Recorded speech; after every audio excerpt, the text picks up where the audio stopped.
Goeiedag en baie welkom by Woordspieël. Ons kyk vandag na Johannes hoofstuk 11 vers 39 tot 40 en ek gee dit die titel As jy glo. Ek lees vir jou.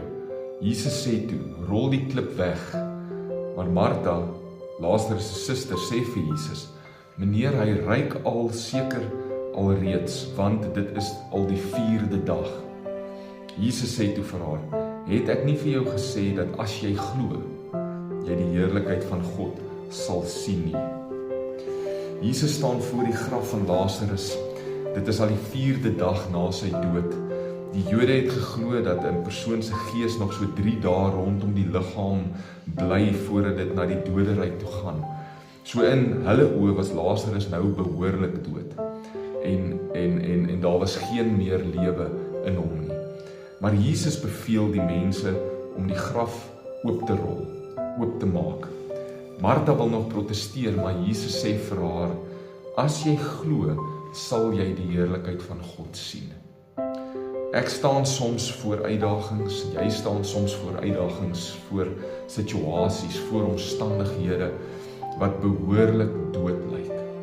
Soms voel ek in myself sommer net hopeloos.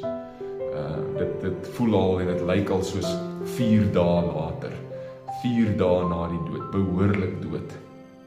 Maar Jesus is die opstanding en die lewe. As hy by my is daar hoop, al lyk dinge hopeloos. As ek in hom bly glo en vertrou, sal ek sy heerlikheid sien. Watter situasie is tans in jou lewe dood? 4 dae dood.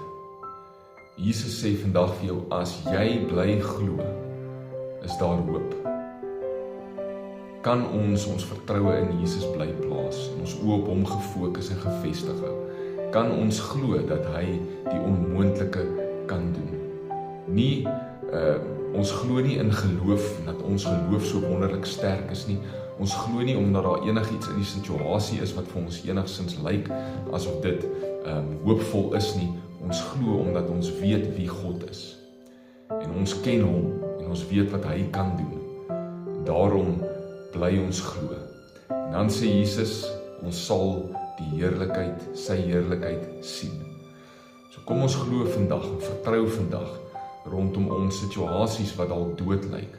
Bid daaroor, praat met die Here daaroor en vertrou hom om die onmoontlike te kan doen. Kom ons bid saam. Dankie Jesus dat ongeag hoe dinge om my lyk, sal ek u heerlikheid sien as ek op u bly vertrou. Ek plaas my hoop en my vertroue opnuut in u. U is groter en meer as enigiets anders. Amen. Mag jy 'n wonderlike dag hê, mag hierdie jou bemoedig en deel dit ook met iemand wat dit nodig het om dit vandag te hoor. Tot volgende keer.